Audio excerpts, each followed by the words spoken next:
Good morning. Good morning. It's World Book Day today.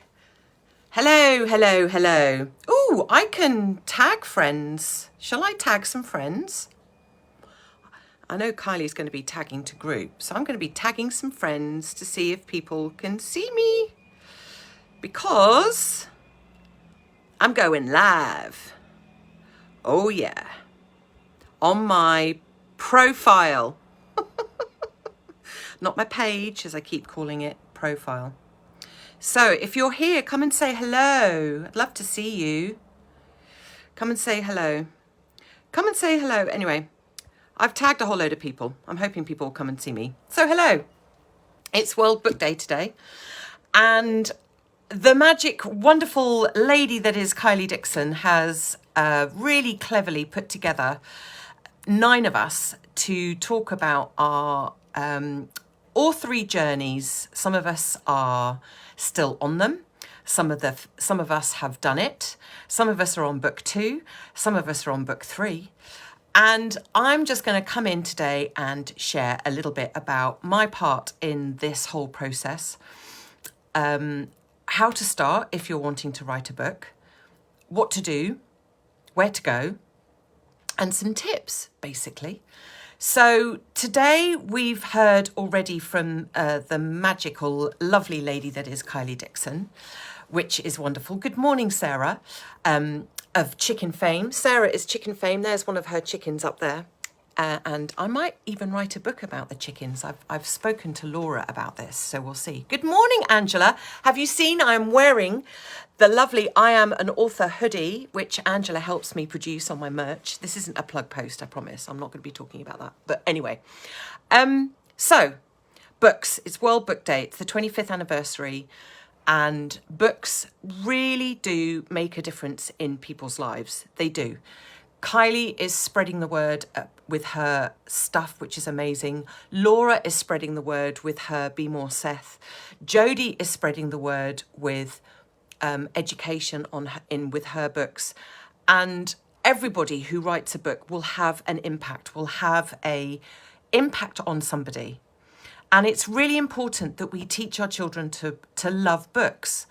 And growing up, I loved Enid Blyton. I fell in love with her and I read most of her books. The Magic Faraway Tree was probably one of my most favourite books of all time.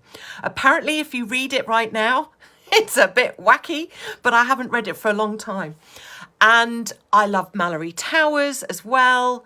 And I just used to love reading. And I think when you can immerse yourself in a book, you just get taken to a different place.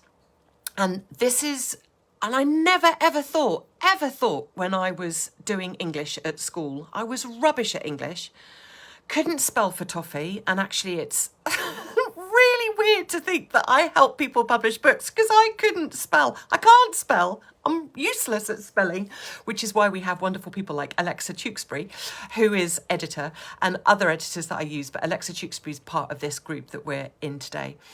And I tell you what, if my English teacher knew I was helping people write books, I think she'd fall off the chair. I think she really would. But anyway, I fell into what I am doing.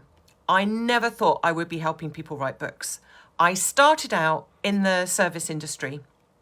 I basically got my first job in WH Smith in the pen department. I think that's where it started off with my love of pens. Love pens, stationery.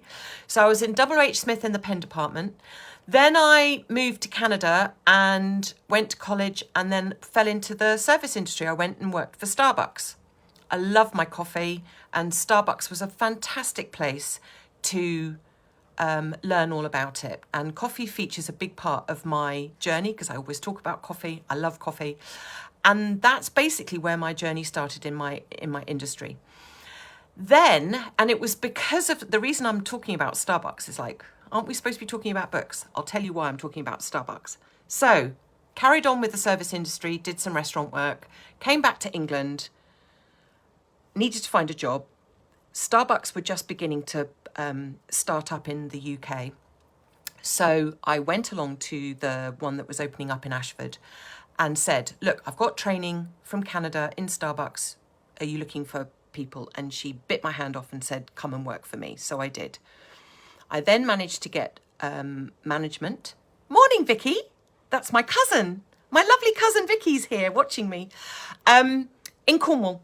So I then started working in Canterbury, and I worked up as a manager. Now, there's a point to this. I'm getting to it. I'm going around the houses. But there was a regular customer that used to come in to Starbucks every day, and he would order 2 venti cappuccinos. Now, anyone that's done a barista-y type stuff, trying to get froth for cappuccinos can be really tough.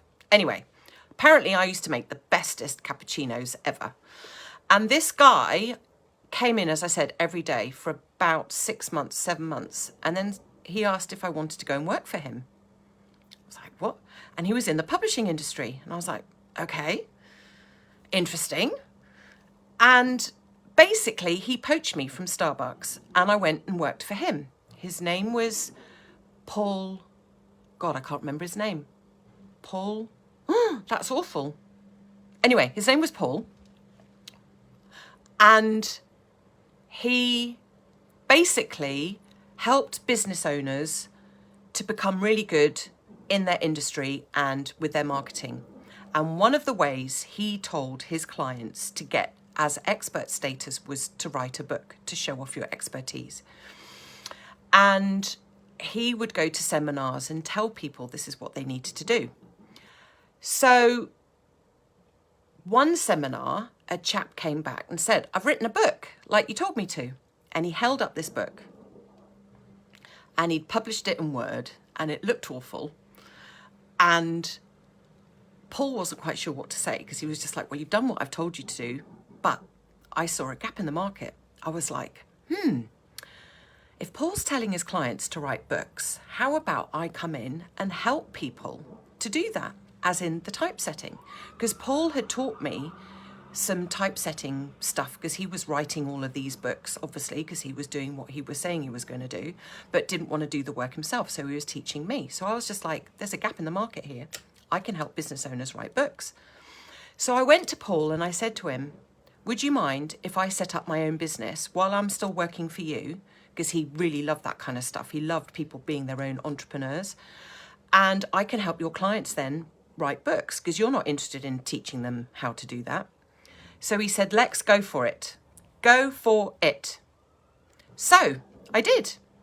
Self-taught, started up a business, the Book Refinery, which was named by one of my lovely colleagues called Ed Rivis, who's done my website for me.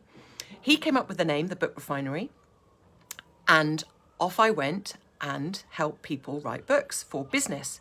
This was for people who owned a business and wanted to be an expert. And that set off my journey, like through if I had never worked in Starbucks, I'd have never have met Paul, and I'd have never have done this. So that's why my Starbucks journey is important. Anyway, so I started off the Book Refinery, started helping people write books, and then I realised I needed to write a book as well, because if I'm telling people to write book to set them up as an expert, I need to do the same. This book was then born, Publish Your Way to More Clients. Now, there's a story with this book, because it took me 4 years to get this book published. And it's something that very much happens with people when you're writing. Imposter syndrome sets in. You get really worried about whether or not what you're saying is like, who am I to say this? I was thinking that, like, who am I to say this? But I realised this book has changed my life. It has changed my life. And I put a quote the other day about from Seth Godin about the fact that the biggest book that will change your life is the book that you write yourself. Anyway, fast forward 9 years, I decided that I didn't want to just do business books. I also wanted to do some children's books. And I'd started doing some children's books way back. Alexa Tewkesbury actually sort of started me down the children book route.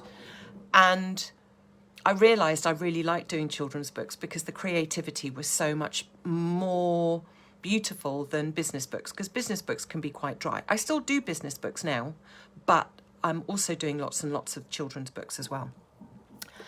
Anyway, Alexa Tewkesbury, who's going to be featuring in one of these lives, she's coming up next actually at 12 o'clock, said to me, emailed me and said, there's this girl called Kylie Dixon that's landed on my desk and I think it's really good. Would you like to work on obviously doing the books? So I said, sounds like fun. So I had a call with Kylie, and obviously Kylie and ours relationship then hit it off, and I helped her with her books and joined her group. And I've now got a whole lovely, wonderful group of people up in the north who I just love. They're my other family, and I'm getting all emotional because they're just amazing. So, some tips before I start to get too emotional.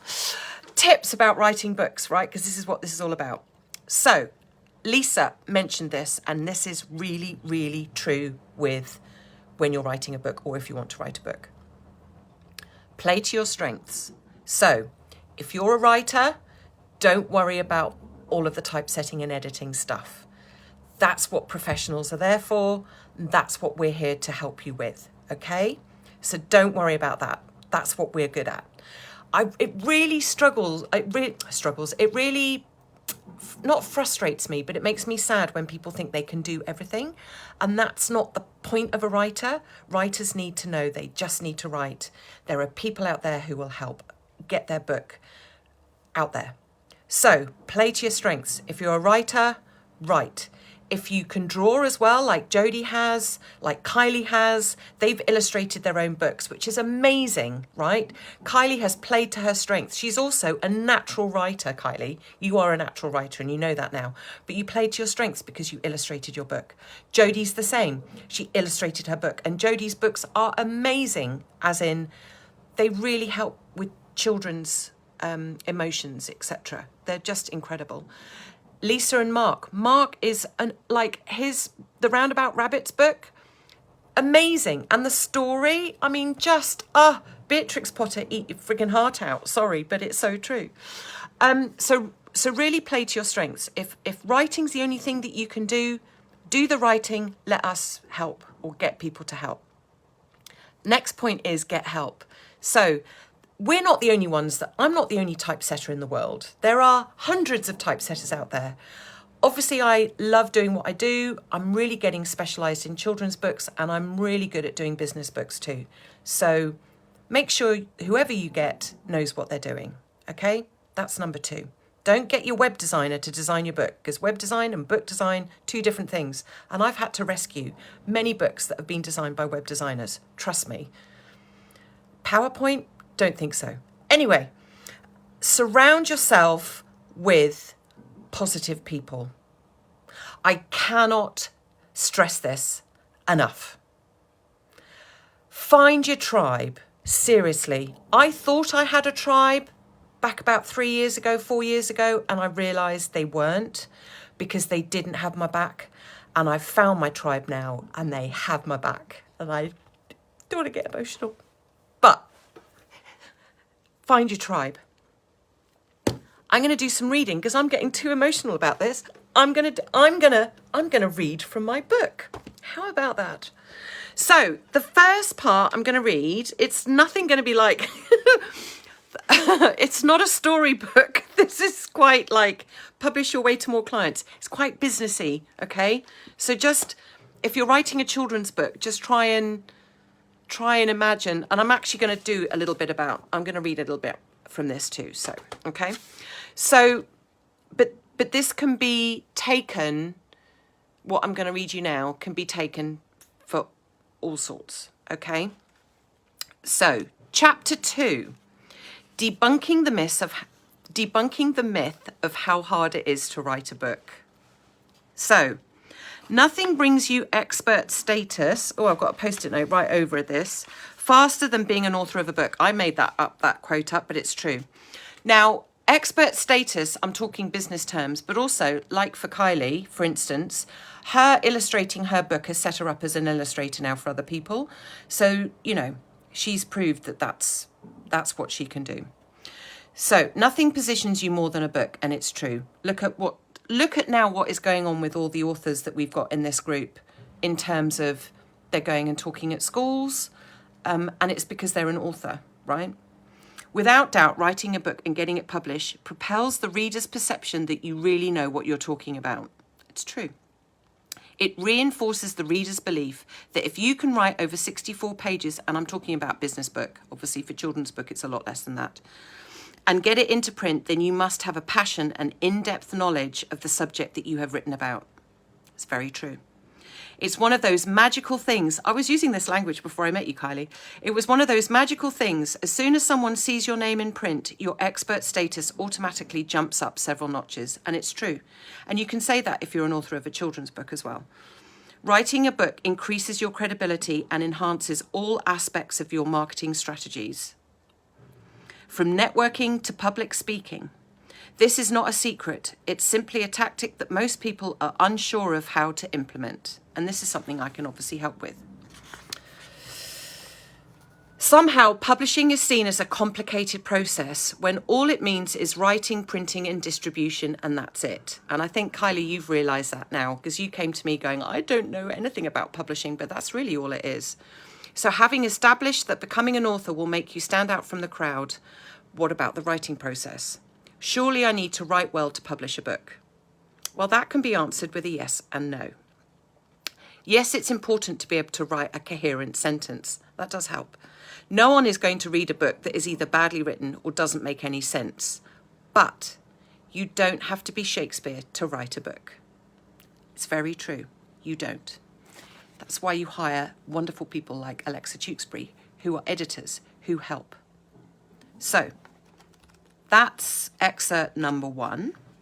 Excerpt number 2 is mindset. Now, this is really important, and it's why I've set up my writing group, because I think when you have the right people around you and you have a good environment to go into, then that all helps with your mindset. Because being a writer, like Lisa said, can be very lonely. It can be a really lonely process. And if you're not getting feedback from people who you look up to, then it can be really discouraging when you're sitting there on your own writing your book. So making sure you've got the right mindset and the right people will also help. So chapter 4 is all about, in my book, all about mindset. We all talk to ourselves. A major key to success exists in what we say to ourselves, which helps to shape our attitude and mindset. And that's by Darren L. Johnson, and that's very true. That little voice in our head saying you can't do it or imposter syndrome, I say, pah, go away. Right? You're doing your customers a massive disservice by not sharing what you have to say. I always say that, and it is really true. So the 5 mindset attributes that will help complete your book. You see, I use kind of highfalutin language, but you know what I mean. I mean 5 mindset, points. In this chapter, we're going to be looking at the 5 mindset attributes that will really help you in your writing project. Without them, you may find yourself starting with great enthusiasm, getting a few dozen pages written, and then losing interest. Other more important tasks will suddenly pop up and your writing will grind to a halt. I've had my share of that happening too. So this is coming from a place of experience, completely. It's one of the reasons why I set up the Magic Writing Time Machine in my group, Fridays at 10 o'clock, so that, you can come in and get that stuff done. Morning, Kirsten. I haven't read any comments. I'm really sorry. It's not that I'm ignoring you. I just don't want to overrun and chat lots. I'll come back and read some of these comments in a minute. Hi, Kirsten. Another one of my friends in Cornwall who actually, she introduced me to one of her friends called Nicola, and I helped her I helped her produce her novel, which was lovely. Anyway, if the foundation of I can do this is not established before you begin, then you will find yourself stopping as soon as the bump or hurdle presents itself. Very true. These 5 attitudes are simple and easy to adopt, but without them, your project will either never get finished or, even worse, won't get started. Thinking about writing a book is one thing. Knowing and believing you can will determine your success. So let's go through these mindset attributes now, and then we can move on to the accountability section, which I'm not going to be talking about, although I have said accountability in my group, the Reluctant Writers, and you've got some accountability right there. So number 1 is having a can-do attitude, basically knowing and believing that you can. Number 2, believing in yourself and the value of what you're writing. Totally, right? Number 3, make writing your priority. Something I'm guilty of. I don't, but that's why I've created the Magic Writing Time Machine. Number 4, commit to writing and seeing it through. I think we can all understand that one, because it's true. Without doing it, it's not going to happen. And then number 5, just do it. It's that simple. It's that simple and that hard, but that simple. So that's a little excerpt from my Publish Your Way to More Clients. Now, I'm now going to do a few things from the How to Create. So this is my second book. So I was then obviously helping all these people write business books. And then I was getting into children's books. And I found what I was doing was answering all the same questions over and over again when people were coming to me about their children's books. So I was like, do you know what? Rather than always answering these questions, I tell you what, I'm just going to write a book. So this little one came to light. It's called How to Create a Picture Storybook, a Guide for Children's Authors. So this doesn't tell you how to write a children's book, but it tells you how to get your images and everything ready so that you can. Ah, yours has arrived, Jodie. That's excellent. In fact, what I'm going to do is I'm going to read some comments and then I'm going to read out a little bit from this. So let's read some comments. I'm so glad people are watching. This is lovely. Sarah, yes, it's always about the chickens because I love them. Sarah says she reads The Faraway Tree as well. I know, it's just amazing, isn't it? I want those sweets that pop in your mouth. They just sound, or toffee or whatever it was. Alexa Tewksbury went to university in Canterbury. I did not know that. I used to work in the Starbucks. It was right by the cathedral. It's not there anymore. But yeah, I did not know that, Alexa Tewksbury. There you go, small world. Kylie says genius business name. I know, that was Ed Rivis, my amazing, wonderful chap that really helped me with my business. I'm going to take a slurp of coffee because I am a coffee. See, look, Starbucks mug. Not that Starbucks need plugging or anything. It is a great name, isn't it? The Book Refinery. And these stickers, oh, I just love my stickers. Where did I put my stickers? So these stickers, Miriam Brown, who is a member of the Northern Lass Lounge, she's done some stickers for me with my factory logo. I mean, the Book Refinery. I refine books. Book Refinery. How cool is that? Anyway, so yeah, it is a really, really cool name. Good morning, Rebecca. I don't know if you're still watching. How lovely for you to join me. And Steve. Yeah, I know, I was getting really emotional there, Kylie. I was getting all teary. I can't do public speaking because I just cry. Angels of the North. Absolutely, Vicky. We are Angels of the North. And isn't it crazy how we're all saying the same thing about having a tribe? It's so true, isn't it? Having a tribe has made such a difference to my journey because I'm now sort of slightly going off in a different direction. And I really love the direction that I'm going into, especially helping with children's authors. I just love it. And maybe that's now going to become my speciality. Although I do love helping make people write business books too, because I'm awesome at that. But anyway, what else? Jodie's now watching. Your writing group is just epic, so supportive and filled with loads of advice. That's good. That's exactly what I want. Kylie says she loves the Magic Writing Time Machine. I know, it's awesome. And Jodie says her book's arrived. And Alexa says, I didn't even know that I worked in Canterbury.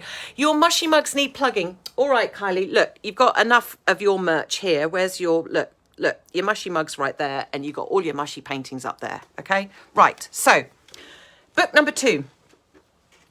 So I decided, because I was answering all the same questions over and over again, that I was just going to put everything together in a book. It's much easier. And then obviously people can get the book, which is what I did. So writing a children's book isn't as easy as people think.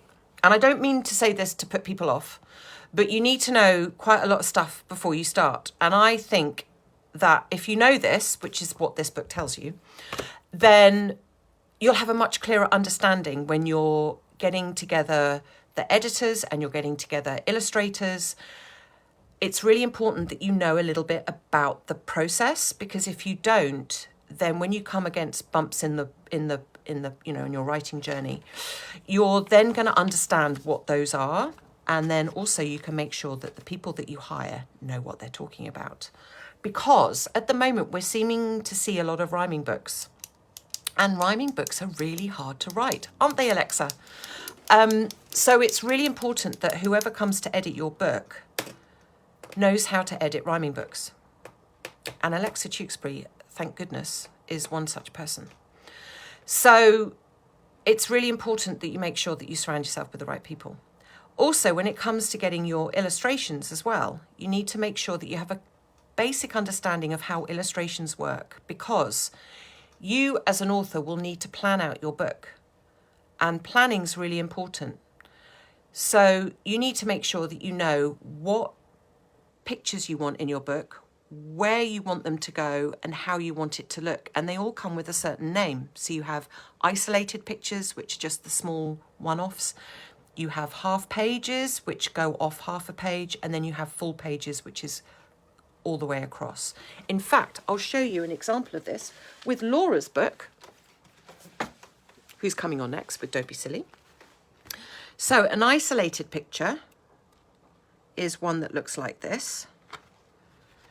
Let me show you an isolated picture. Hang on, I should have had this all ready to go. So look, this is a lovely isolated picture here. This one here. You see how there's white all the way around it? And then you've got a half page over here, but you see how it goes right to the end of the page? So that's an isolated pic there, half a page there, and then you have what's known as a full page here. These are Kylie's illustrations, by the way. And here's a full page that goes across the whole 2 pages. Now, making sure you know what is what will help you with then telling what the illustrator needs to do. Okay? So it's important that you kind of have an idea in your head of where you want your illustrations to be and where you want the text to go. Because if you've employed an illustrator like Kylie, she's going to need to know how much space to leave for the writing. So this is why I've created this book. Right, so let me just read you the first bit and then I'm going to get off because I've been babbling for half an hour already and I didn't think I would. So, okay, so welcome to the wonderful world of picture storybook creation. Creating a children's book is really exciting and creative process. Most authors who think of writing one have a vision of exactly what they want and just start typing. But creating your picture book takes planning and know-how, especially in terms of the pictures themselves and where they go in relation to the text and book layout. That's exactly what I was just saying. I usually get involved at the end of the process, and then the author may find themselves in a tricky situation as they will have commissioned pictures, but more often than not, they aren't suitable for publishing. Oops. Not if you hire the dream team, obviously. This then means spending more money to fix the issues. This guide explains all of the common mistakes and what you need to set up before you begin so that your picture book turns out exactly how you imagined it would. There will be terms used in this guide that might not be familiar with. There's a glossary at the back that explains what they mean, but I'll also describe each term as it comes up for the first time. Knowing the correct terms, and this is true because people don't know, will help when you're speaking to seasoned illustrators, typesetters and printers. It's good that you know all of this information. A lot of first-time authors think that commissioning an artist and typing a few words over the pictures is easy. Unfortunately, this isn't the case. You need to know how the book is produced so that you know exactly how to get the right size pictures and, more importantly, where the text will go in relation to them. And that's really true. And this is why, with our Dream Team process, we now get the author on with us before they start so they know exactly what to do. And Lisa, you're right. The Dream Team 100% stopped that from happening. So, and I'm not babbling, Sarah, that's good to know. So, yeah, it's true. Everyone, I believe, has a book in them. Everybody has a book in them. I really believe that. Everybody has a book in them. I had 2, and I think I've got a 3rd coming, but in fact, probably 4, because I want to write a children's book now. I want to get on the children's book bandwagon. All about the chickens. Sarah, can I license a chicken and write it in a book, please? So it's about making sure you have the right mindset, making sure you have your right tribe, making sure you have the right team, and believing in yourself that you can. Steve, I know you're beginning this journey and you're beginning it with us. And I can't wait to see your story develop. And I know Kylie's illustrating it and it's going to be amazing. I know it is. So if you're thinking about writing a book, make sure you set up accountability, you do a plan, you get your tribe, and you just write. That's it from me. Bye.